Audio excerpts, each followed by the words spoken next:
Welcome to another episode of Miss N Reads. Hey everyone, we're going to read chapter 2 of Harry Potter and the Sorcerer's Stone. I'm not too sure, but the video that I posted for chapter 1 didn't have necessarily the clearest words on the page, so I'm going to try something a little bit different today, just a little different format. Hopefully, let me know if you can read the words on the page on your device with whatever you're watching this on. I recognize that this camera is going to go in and out of focus a little bit here. I'm going to do my best to try to get it. There we go. All right.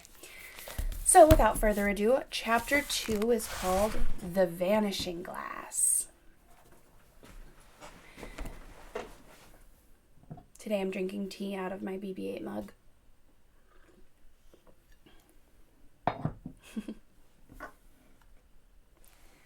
Nearly 10 years had passed since the Dursleys had woken up to find their nephew on the front step. But Privet Drive had hardly changed at all. The sun rose on the same tidy front gardens and lit up the brass number 4 on the Dursleys' front door. It crept into their living room, which was almost exactly the same as it had been on the night when Mr. Dursley had seen that fateful news report about the owls. Only the photographs on the mantelpiece really showed how much time had passed. 10 years ago, there had been lots of pictures of what looked like a large pink beach ball wearing different colored bobble hats, but Dudley Dursley was no longer a baby, and now the photographs showed a large blonde boy riding his first bicycle on a roundabout at the fair, playing a computer game with his father, being hugged and kissed by his mother. The room held no sign at all that another boy lived in the house too. Yet Harry Potter was still there, asleep at that moment, but not for long. His Aunt Petunia was awake, and it was her shrill voice which made the first noise of the day. "Up! Get up now!" Harry woke with a start. His aunt rapped on the door again. "Up!" she screeched. Harry heard her walking towards the kitchen, and then the sound of the frying pan being put on the cooker. He rolled onto his back and tried to remember the dream he had been having. It had been a good one. There had been a flying motorbike in it. He had a funny feeling that he'd had the same dream before. His aunt was back outside the door. "Are you up yet?" she demanded. "Nearly," said Harry. "Well, get a move on. I want you to look after the bacon, and don't you dare let it burn. I want everything perfect on Dudley's birthday." Ugh, Harry groaned. "What did you say?" His aunt snapped through the door. Nothing. Dudley's birthday. How could he have forgotten? Harry got slowly out of bed and started looking for socks. He found a pair under his bed, and after pulling a spider off of one of them, he put them on. Harry was used to spiders because the cupboard under the stairs was full of them, and that was where he slept. When he was dressed, he went down the hall into the kitchen. The table was almost hidden beneath all of Dudley's birthday presents. It looked as though Dudley had gotten the new computer he wanted, not to mention the second television and the racing bike. Exactly why Dudley wanted a racing bike was a mystery to Harry, as Dudley was very fat and hated exercise, unless, of course, it involved punching somebody. Dudley's favorite punching bag was Harry, but he often couldn't catch him. Harry didn't look it, but he was very fast. Perhaps it had something to do with living in a dark cupboard, but Harry had always been small and skinny for his age. He looked even smaller and skinnier than he really was because all he had to wear were old clothes of Dudley's, and Dudley was about 4 times bigger than he was. Harry had a thin face, knobbly knees, black hair, and bright green eyes. He wore round glasses held together with a lot of sellotape because of all the times Dudley had punched him on the nose. The only thing Harry liked about his own appearance was a very thin scar. The only thing Harry liked about his own appearance was a very thin scar on his forehead, which was shaped like a bolt of lightning. He had had it as long as he could remember, and the first question he could ever remember asking Aunt Petunia was how he got it. "In the car crash when your parents died," she had said, "and don't ask questions." Don't ask questions. That was the first rule of a quiet life with the Dursleys. Uncle Vernon entered the kitchen as Harry was turning over the bacon. "Comb your hair," he barked, by way of his morning greeting. About once a week, Uncle Vernon looked over the top of his newspaper and shouted that Harry needed a haircut. Harry must have had more haircuts than the rest of the boys in his class put together, but it made no difference. His hair simply grew that way, all over the place. Harry was frying eggs by the time Dudley arrived in the kitchen with his mother. Dudley looked a lot like Uncle Vernon. He had a large pink face, not much neck, and small watery blue eyes and thick blonde hair that lay smoothly on his thick, fat head.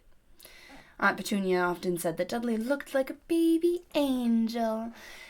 Harry often said that Dudley looked like a pig in a wig. Harry put the plates of egg and bacon on the table, which was difficult as there wasn't much room.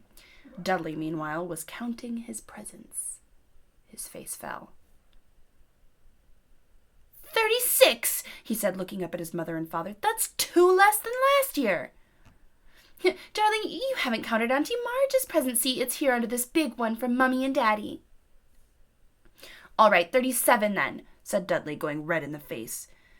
Harry could see a huge Dudley tantrum coming on, began wolfing down his bacon as fast as possible in case Dudley turned the table over.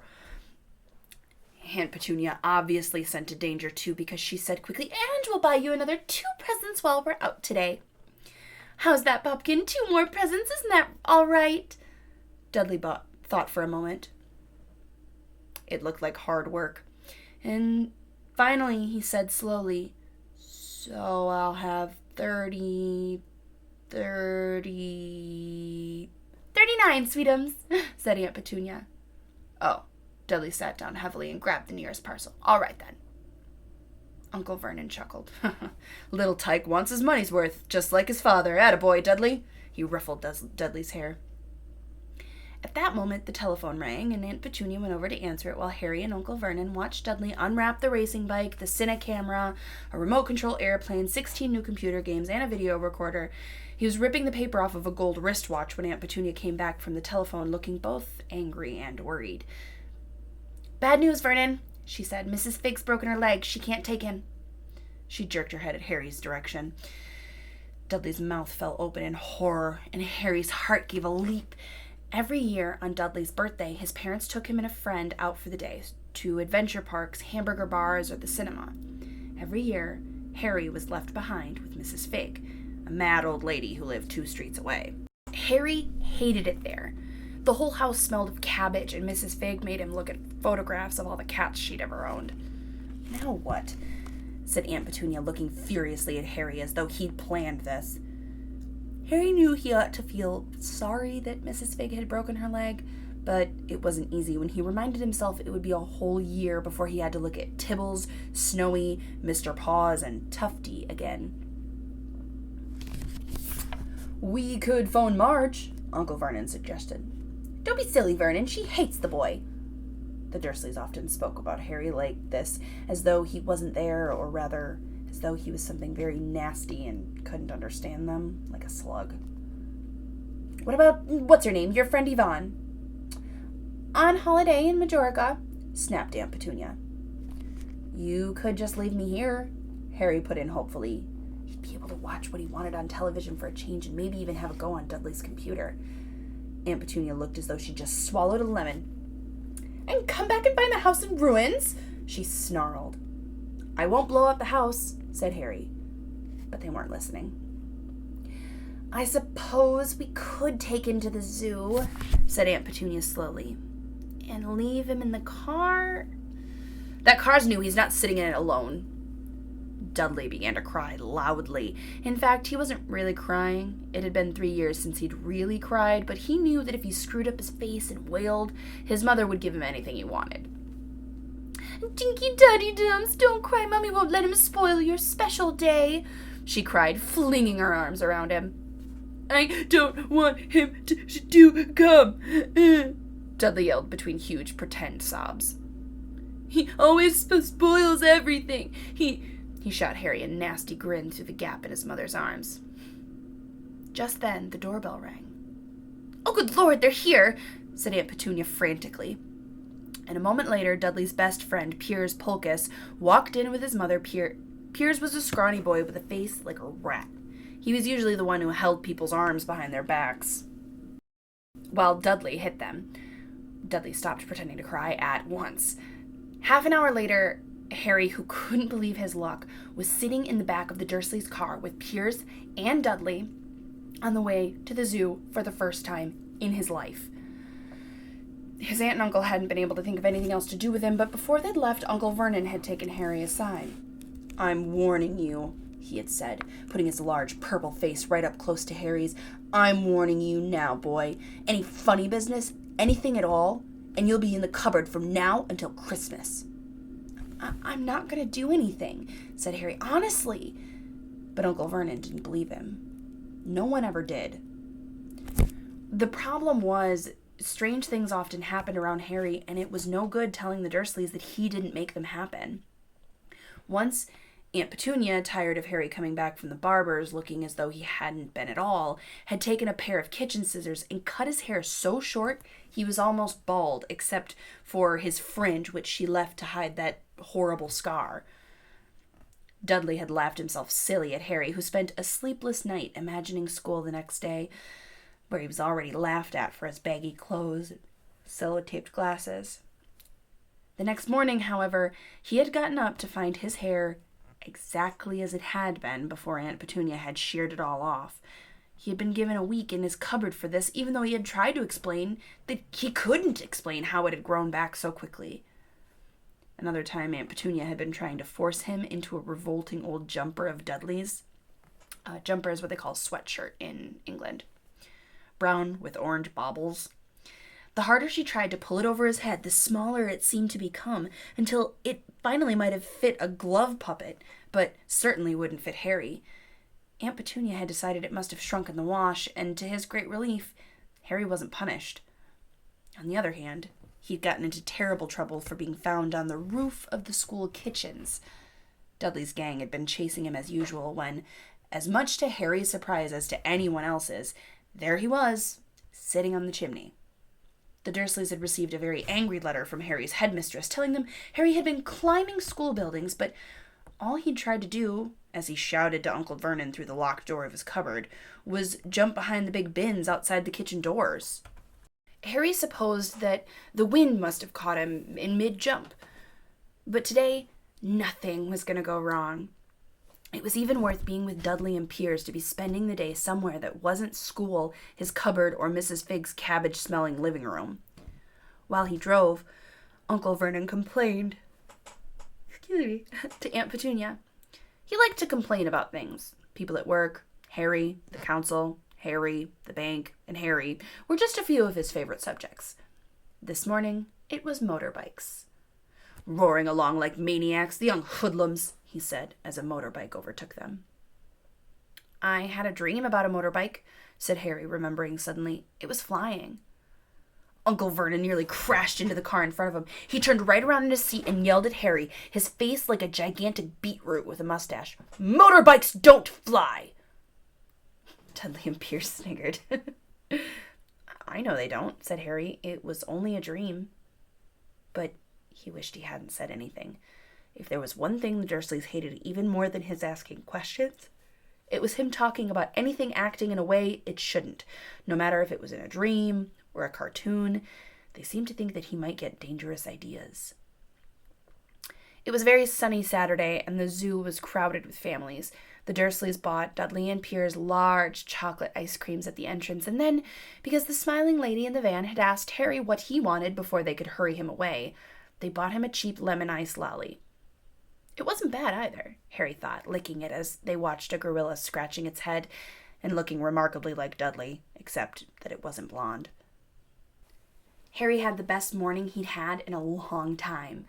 He was careful to walk a little away and apart from the Dursleys so that Dudley and Piers, who were starting to get bored with the animals by lunchtime, wouldn't fall back on their favorite hobby of hitting him. They ate in the zoo restaurant, and when Dudley had a tantrum because his Knickerbocker glory wasn't big enough, Uncle Vernon bought him another one, and Harry was allowed to finish the first. Harry felt afterwards that he should have known it was all too good to last. After lunch, they went to the reptile house. It was cool and dark in there, with lit windows all along the walls. Behind the glass, all sorts of lizards and snakes were crawling and slithering over bits of wood and stone. Dudley and Piers wanted to see huge, poisonous cobras and thick, man-crushing pythons. Dudley quickly found the largest snake in the place. It could have wrapped its body twice around Uncle Vernon's car and crushed it into the dustbin, but at the moment, it didn't look in the mood. In fact, it was asleep. Dudley stood with his nose pressed against the glass, staring at the glistening brown coils. "Make it move!" he whined at his father. Uncle Vernon tapped on the glass, but the snake didn't budge. "Do it again," Dudley ordered. Uncle Vernon rapped the glass smartly with his knuckles, but the snake just snoozed on. "This is boring," Dudley moaned. He shuffled away. Harry moved in front of the tank and looked intently at the snake. He would have been surprised if it had died of boredom itself. No company except stupid people drumming their fingers on the glass, trying to disturb it all day long. It was worse than having a cupboard as a bedroom, where the only visitor was Aunt Petunia hammering on the door to wake you up. At least, he got to visit the rest of the house. The snake suddenly opened its beady eyes. Slowly, very slowly, it raised its head until its eyes were on level with Harry's. It winked. Harry stared. Then he looked quickly around to see if anyone was watching. They weren't. He looked back at the snake and winked too. The snake jerked its head towards Uncle Vernon and Dudley, then raised its eyes to the ceiling. It gave Harry a look that said quite plainly, "I get that all the time." "I know," Harry murmured through the glass, though he wasn't quite sure the snake could hear him. It must be really annoying. The snake nodded vigorously. "Where do you come from, anyway?" Harry asked. The snake jabbed its tail at the little sign next to the glass. Harry peered at it. "Boa constrictor, Brazil." "Was it nice there?" The boa constrictor jabbed its tail at the sign again, and Harry read on. "This specimen was bred in the zoo." "Oh, I see. You've never been to Brazil." As the snake shook its head, a deafening shout behind Harry made both of them jump. "Dudley, Mr. Dursley, come and look at the snake! You won't believe what it's doing!" Dudley came waddling towards them as fast as he could. "Out of the way, you!" he said, punching Harry in the ribs. Caught by surprise, Harry fell hard on the concrete floor. What came next happened so fast that no one saw how it happened. 1 second, Pierce and Dudley were leaning right up close to the glass. The next, they leapt back with howls of horror. Harry sat up and gasped. The glass in front of the boa constrictor's tank had vanished. The great snake was uncoiling itself rapidly, slithering out onto the floor. People throughout the reptile house screamed and started running for the exits. As the snake slid swiftly past him, Harry could have sworn a low, hissing voice said, "Brazil, here I come, thanks, amigo." The keeper of the reptile house was in shock. But the glass, he kept saying, where did the glass go? The zoo director himself made Aunt Petunia a cup of strong, sweet tea while he apologized over and over again. Pierce and Dudley could only gibber. As far as Harry had seen, the snake hadn't done anything except snap playfully at their heels as it passed. But by the time they were all back in Uncle Vernon's car, Dudley was telling them how it had nearly bitten off his leg, while Piers was swearing it had tried to squeeze him to death. But worst of all, for Harry at least, was Piers calming down enough to say, "Harry was talking to it. Weren't you, Harry?" Uncle Vernon waited until Piers was safely out of the house before starting on Harry. He was so angry he could hardly speak. He managed to say, "Go, cupboard, stay, no meals," before he collapsed onto a chair, and Aunt Petunia had to run to get him a large brandy. Harry lay in his dark cupboard much later, wishing he had a watch. He didn't know what time it was, and he couldn't be sure whether the Dursleys were asleep yet. Until they were, he couldn't risk sneaking into the kitchen for some food. He had lived with the Dursleys almost 10 years. 10 miserable years, and as long as he could remember. Ever since he'd been a baby and his parents had died in that car crash. He couldn't remember being in a car when his parents died. Sometimes, when he strained his memory during long hours in his cupboard, he came up with a strange vision, a blinding flash of green light and a burning pain on his forehead. This, he supposed, was the crash, though he couldn't imagine where all the green light came from. He couldn't remember his parents at all. His aunt and uncle never spoke about them, and of course he was forbidden to ask questions. There were no photographs of them in the house. When he had been younger, Harry had dreamed and dreamed of some unknown relation coming to take him away, but it had never happened. The Dursleys were his only family. Yet sometimes he thought, or maybe he hoped, that strangers on the street seemed to know him. Very strange strangers they were, too.